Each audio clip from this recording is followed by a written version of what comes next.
I think I'm about to record the longest review I've ever done. I have written 2 pages worth of notes. That's twice as much as I normally write for one chapter. So strap yourselves the heck in.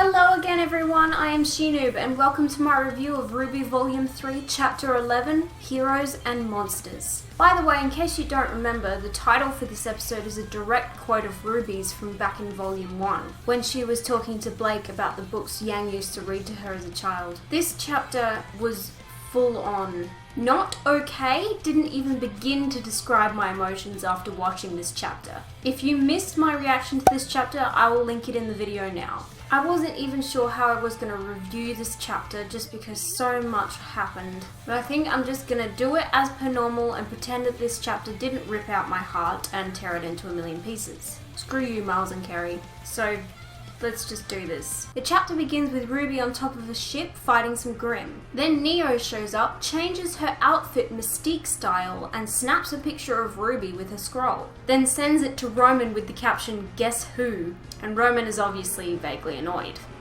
Oh, you cannot be serious. To him, Ruby must seem like the biggest pain in the arse he's ever dealt with. I do love that we get to see Neo having a humorous side even though she never speaks. Then we return to the school where Adam and Blake are currently facing off. And something I want to talk about here, which is probably my biggest beef with the show, Adam's voice actor still sucks. He's bad. Like, there's a difference between deliberately sounding monotone and not being able to do anything but monotone. I keep saying to myself, oh, well, maybe he'll get better with time, but it's not happening. When you're surrounded by really good voice actors who are comfortable in their roles, it really sticks out if you're not good. But anyway, back to the scene. Just as Adam is about to kill a poor defenseless human, Blake stops him. She is pretty gutsy to take him on when she knows what he's capable of. And in hindsight, I think she knew that there was no way she would win against him, but she just wanted to see if she could turn him around. And he is so unbelievably creepy, it gives me the chills. Then we hop back over to the other side of the school where the students are currently getting their butts kicked by a bunch of paladins. Also, when did the paladins get their snazzy new upgrade? And right then, when it seems like they can't beat them, Coco unleashes her secret weapon, Velvet. Velvet walks up to the paladin and I May Fall starts playing. Some people thought that the addition of I May Fall in here was weird, but I actually really liked it. It was such a great song when I first heard it on the Volume 1 soundtrack, and I thought to myself, why wasn't this in the show? I never thought that they would put it in a later volume, but I'm so glad that they put it in here. It fit really well, and it revived a 2-year-old song in such an awesome way. And as this song is playing, Velvet unleashes her weapon on the paladins, which, as it turns out, is her camera that copycats other people's weapons when she takes photos of them. I said something about this in my last chapter review, but I didn't really talk about exactly what I thought about Velvet's weapon because it sounded absurd. But it turns out what I was thinking is exactly what it was. Now I feel silly for not talking about it more. Seriously, it's amazing, but how does she do that? This whole sequence of her fighting the paladins with replicas of the other students' weapons, recreating some of Team RWBY's poses from the trailers, to a Volume 1 song. It was almost like a big RWBY nostalgia trip. And it was nice in a way because it reminded us of Volume 1 and happier times. By the way, I am already working on a lyric video for I May Fall to this fight scene. By the time you'll be watching this, I'll have the official footage and I'll be well underway editing that.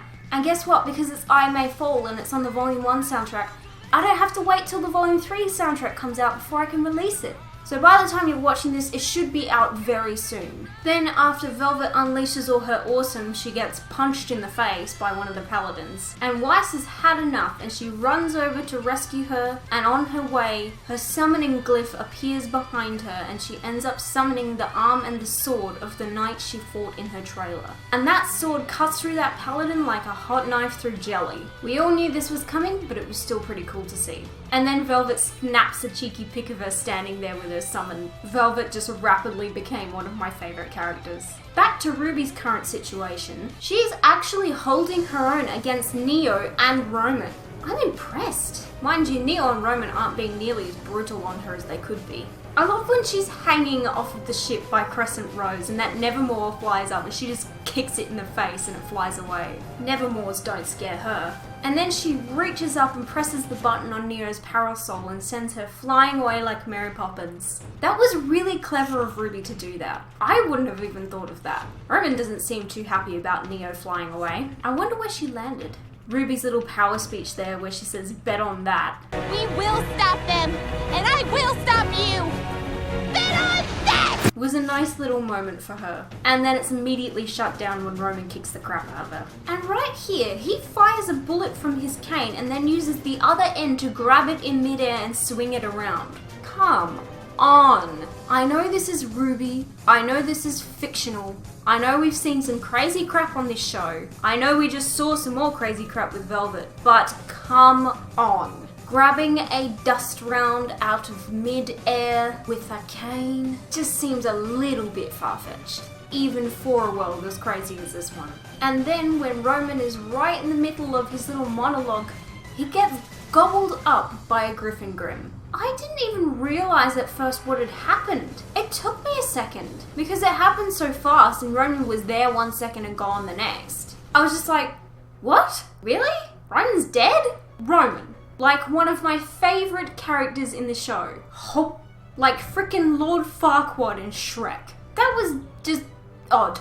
Of all the people I thought were gonna die in this episode, I didn't think for 1 second it would be Roman. Then the Grimm that apparently just swallowed and killed Roman Torchwick goes after Ruby. And all she does is jumps up and kicks it into the ship and blows the whole damn thing up. Ruby has got some strong ass freaking legs. Why didn't she just use her legs when she got in trouble in Volume 2? The next few shots of her running down the length of the ship to get to Crescent Rose and then grabbing it and leaping into the air. That tracking shot behind her as she's falling is absolutely amazing. I have to say the cinematography this volume has been stunning, particularly in these last couple of chapters. But then the next bit where she uses the kick from Crescent Rose to move her over to a platform, again a little absurd, like as if that would actually work. Then we go back down to the Vale grounds where Glinda and Crow are still fighting off Grimm and Elysian Knights and what have you. But what the heck is Cardin Winchester doing there? We haven't seen the boy all volume and now he's just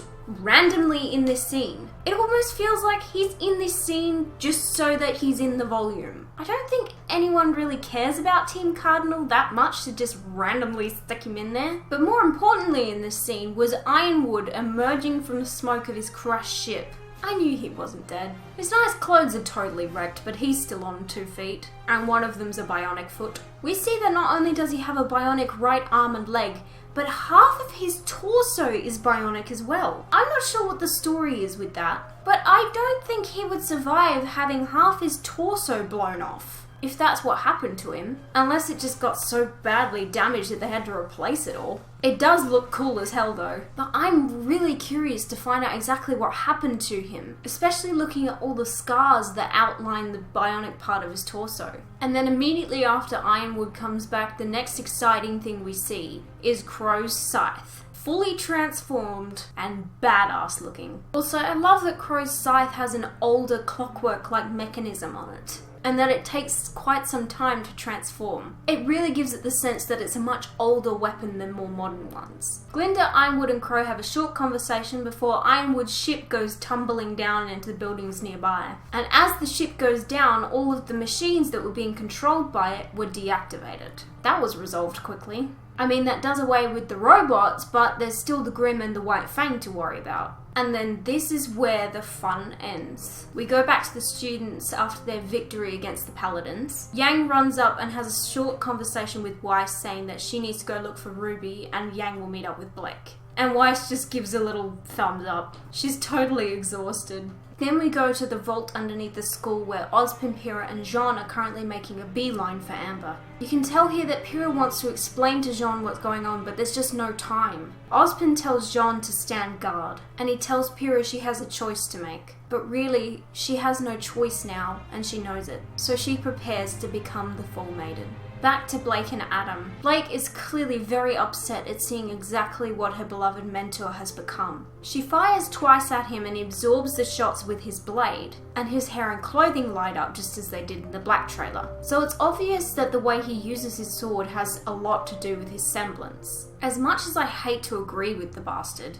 he is actually right. Equality is impossible. As long as we have people who hate others, we will never have equality. Then he tells Blake that all he wants is her, and he calls her my love again. Every time Adam says my love, I feel like he's bad touching me through the screen. So creepy. He then says to Blake that he's gonna make it his mission to destroy everything that she loves. And then Yang shows up calling for Blake. The sheer look of fear and horror on Blake's face when she sees Yang. She knows that Adam's not joking. And I feel like now she'll never be able to stop running from him. Then we go back to the vault and the transfer of Amber's power to Pyrrha begins. And Pyrrha starts screaming in pain, which of course distracts Jean. And then as Jean's guard is down, Cinder sneaks in and kills Amber. Jean, you had one job. What I'm thinking now is that this is what Miles meant when he said we would hate John for something that he does this volume. But then again, I'm not really sure, because I don't hate him for this. Pyrrha was in agony, he got distracted. I don't blame him for that.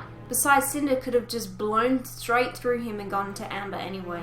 The music that starts playing here is absolutely haunting. The team have really gotten it down to a fine art of bringing the right emotion out of a scene with the music. Because everything that happens within these 20 seconds is absolutely harrowing. And right after Amber takes an arrow in the heart, Adam stabs Blake through the middle with his sword. Now we don't really see anything in the scene, but judging by Blake's scream, she's definitely hurt. To what extent, we really don't know. And he does this just to get Yang's attention so that she'll come and attack him. I was so sad at seeing Blake's last little attempt there to try and warn Yang to stay away. Then Yang charges at Adam in a fit of rage, and he severs her arm. I have to say, even though I was completely distracted by what had just happened in this scene, rewatching it for the second and third time for the review, I couldn't help but notice how visually stunning this shot was. It was both beautiful and terrible at the same time,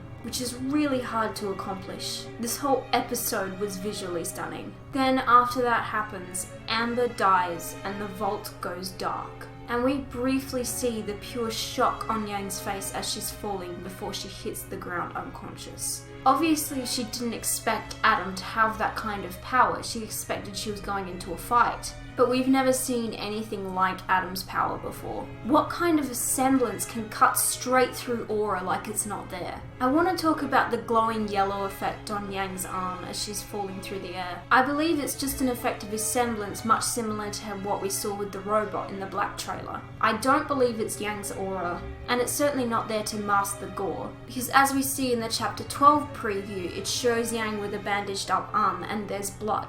Also, this effect doesn't last very long. By the time she falls to the ground, it's gone. I want to talk for a moment about how we all felt watching this scene. I'm sure we were all feeling the same emotions. Mainly shock. To see one of the strongest characters in this show, certainly the strongest member of Team RWBY, go down so hard and so quickly was difficult to comprehend. This was literally like something out of one of my RWBY nightmares, only it was real.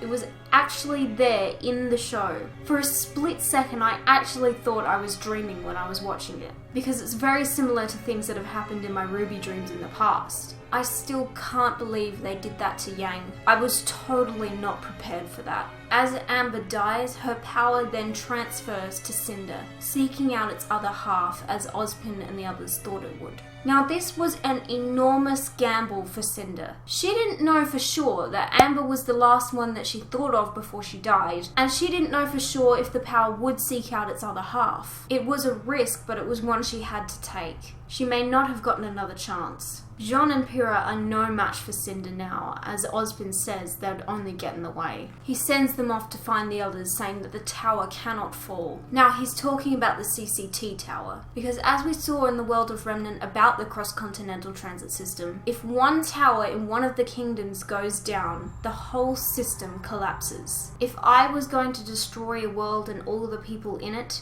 that's what I would do first. Cut off their communications with each other. And Cinder knows that Jean and Pyrrha are no threat to her now, because she just lets them go. She wants them to bring the others here. She wants a fight. Adam is about to finish Yang off, but then Blake steps in and protects her friend. Then Adam swings his sword, and for a brief moment, it looks like he decapitates her. But it's quickly established that she shattered herself, and she manages to escape, carrying Yang out despite being wounded. That was so cruel of them to play with our emotions like that. For at least 2 seconds, I thought Blake was dead. That is not nice, especially considering the already very emotionally vulnerable state I was in.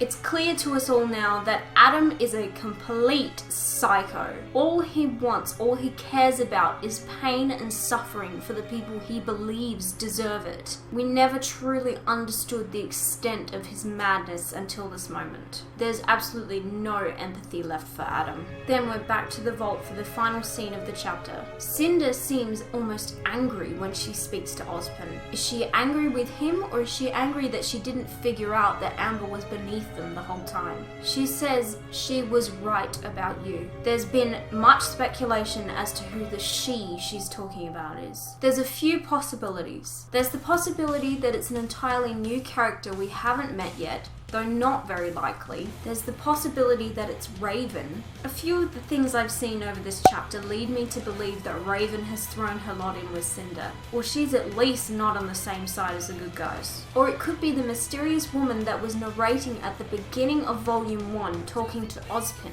which I think may be the most likely one at this stage. Before I wrap up this chapter, I want to talk about the Chapter 12 preview which came out today as I'm filming this. We see Yang and Blake both bandaged up. Yang is still unconscious, and Ren and Nora are there. Ren is also hurt, but Nora seems to be okay. What is Pyrrha going to do? I hope she's just going to do as Ozpin told her and go and get the others and not try something ridiculous. And we also see that Ruby meets up with Weiss. We're not sure if she meets up with the others, but she says she has a plan. I have a lot of questions going into this next chapter. Will we get to see Ozpin fight, finally? His voice actor Shannon said no, but he could be lying. There is a history of that at Rooster Teeth. Is Roman Torchwick really dead? I just think it was so strange that he went out like that so quickly and so boringly, really. Some people think he's going to pull a Pacific Rim and pop up after the credits. I'm kind of hoping that's going to be the case, but I'm not sure.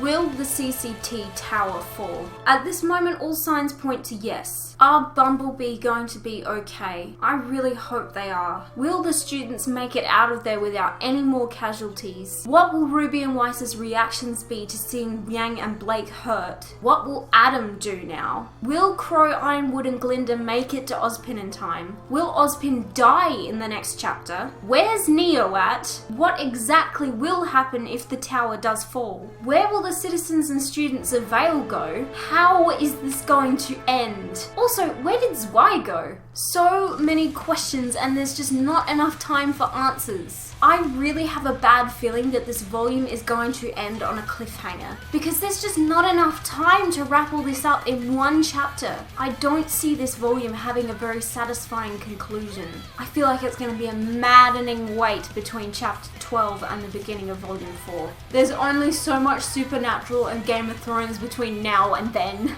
Oh, I forgot, Attack on Titan Season 2 is coming out in June. But still! Guys, go in the comments and tell me what you think about the volume so far and how you think all of this is going to end. I'm just going to go back to losing my mind waiting for the finale. This recording has been an hour long. This is definitely going to be my longest review ever. So thanks for watching if you're still here. And the next time I see you will be in my reaction to the finale, and then after that, my Chapter 12 review, the last review for Volume 3. And at the end of that review, I'm going to tell you about my plans for Volume 4, so make sure you stick around for the whole video. But anyway, that was my review of RWBY Volume 3 Chapter 11. I hope you enjoyed as always. Who else is going to lose their minds waiting for the finale? It comes out in 3 more days as of recording this. The finale will be out by the time you guys see this, so if you want to talk about it, just remember your spoiler tags. But I'm sure we'll all be dying to discuss it. Don't forget to follow me on my social media. Check out my other videos below me now if you want to see more of my stuff. And click that big red subscribe button up there so you don't miss my finale reaction and review. And I will see you guys then. Bye!